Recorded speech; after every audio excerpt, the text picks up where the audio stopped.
Everyone, welcome to your own channel. कैसे हैं आप लोग?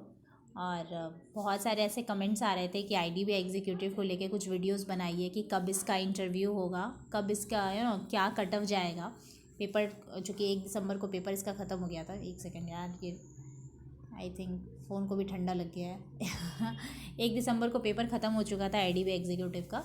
और चूँकि उस टाइम से लेके बहुत लोग के माइंड में है कि भाई, चूँकि इस बार जो ऐसा हुआ है ना, कुछ चीज़ें नई हुई है। जैसे कि सबसे पहले तो 50 रुपये फॉर्म का फ़ी भर गया था शुरू में ही। और चेंजेस सबसे बड़ा ये था, वो है इंटरव्यू फर्स्ट टाइम अभी तक की हिस्ट्री में 4-5 साल से अगर देखती हूँ, जब से आईडीबी एग्जीक्यूटिव मैं देख रही हूँ, तब से इंटरव्यू का ये फर्स्ट टाइम ऐसा था कि इस बार कॉन्ट्रेक्चुअल जॉब जो कि एग्जीक्यूटिव है उसमें भी इंटरव्यू लेंगे। तो इसकी वजह से कट ऑफ में ऑब्वियसली है कि डिक्रीमेंट होगी। ये नहीं कहती कि बहुत ज़्यादा कट ऑफ गिर जाएगी। जिस हिसाब से पेपर था, पेपर बहुत ज़्यादा मतलब टाइट पेपर नहीं था। टाइट इन द सेंस बहुत ज़्यादा टफ पेपर नहीं था एज़ यूजुअल। सबसे बेस्ट पार्ट मुझे आईडीबी एग्जीक्यूटिव का ये लगता है कि जिन लोगों को जीए सेक्शन से डर लगता है, जीए सेक्शन में वो लोग कंप्यूटर भी इंक्लूड कर देते हैं, जहाँ से लोग मार्क्स को अच्छे खासे गेन कर सकते हैं। जीए नो डाउट, इसका ऐसा नहीं था कि भाई आप पूछ रहे राजस्थान के सीएम कौन है, इतना इजी पेपर नहीं था इसके जीए का।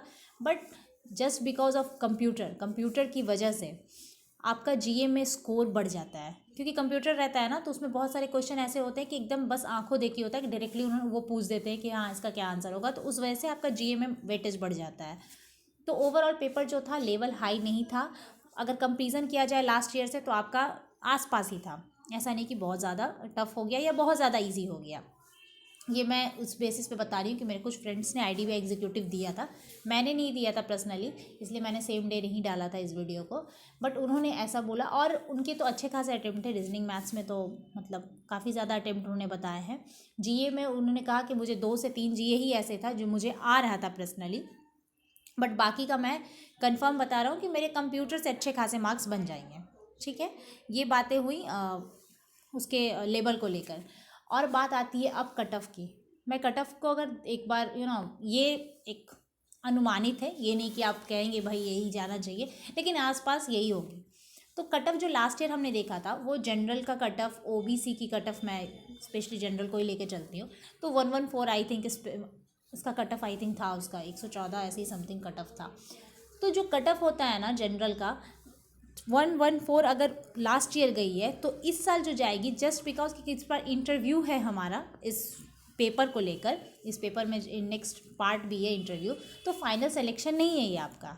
ठीक है, तो यही वजह होगा कि कट ऑफ कम होगी, क्योंकि इंटरव्यू में और फाइनल सिलेक्शन में स्टूडेंट का जो सिलेक्शन होगा वो ज़्यादा होगा। इंटरव्यू में जाहिर सी बात है उनका जो रेशियो होगा बुलाने का वो ज़्यादा है, इसीलिए कट ऑफ कम होगी। कितना कम है ये नहीं कि अब 100 के नीचे चला जाएगा कि हाँ भाई 90 कट ऑफ जा रहा है, इतना कम नहीं होगा।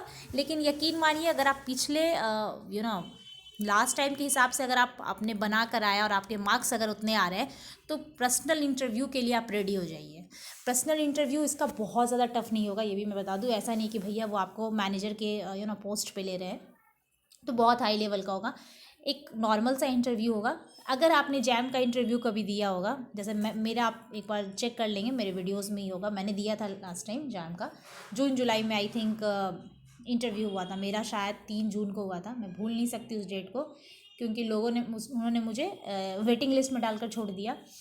तो 3 जून को इंटरव्यू मेरा था, और बहुत ही अच्छा, मतलब बहुत इजी लेवल। अगर वो पूछ भी रहे हैं तो भाई वो पूछ रहे हैं कि सेबी का हेड क्वार्टर कहाँ है, सेबी के बारे में आप क्या जानते हैं, आईडीबीआई के बारे में क्या जानते हैं, आरबीआई का इस्टेब्लिशमेंट डेट। मुझसे तो खैर बैंकिंग अवेयरनेस से सिर्फ 2 ही क्वेश्चन पूछे थे।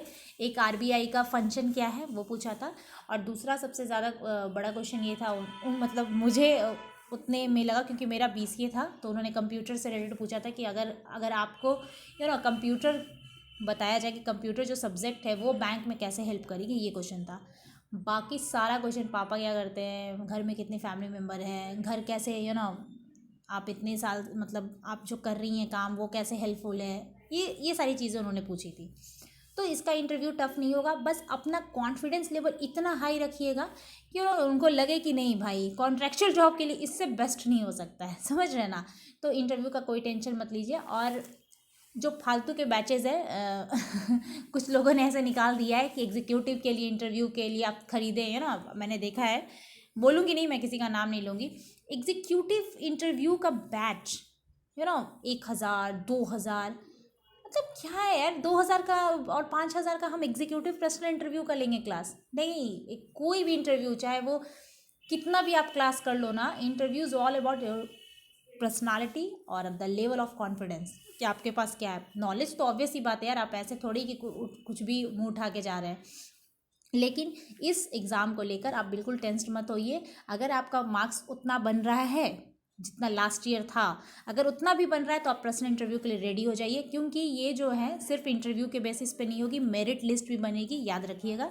ऐसा नहीं है कि अगर आपने इंटरव्यू क्रॉस कर दिया तो आपका सिलेक्शन हो जाएगा। कुछ मार्क्स होंगे, हो सकता है 2 नंबर प्लस को उठाए, 4 नंबर प्लस को उठाए, वो हमारे सोच से बाहर है।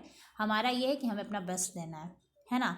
और रही बात इसमें ओबीसी और जनरल की, मैं छोटी सी बात बता दूं कि ओबीसी वाले ज़्यादा खुश ना हो, जनरल वाले ही ज़्यादा इसमें प्रेफर लेते हैं, है ना। तो बस बाकी इन्फॉर्मेशन के लिए आप चैनल पे बने रहें। Thank you so much.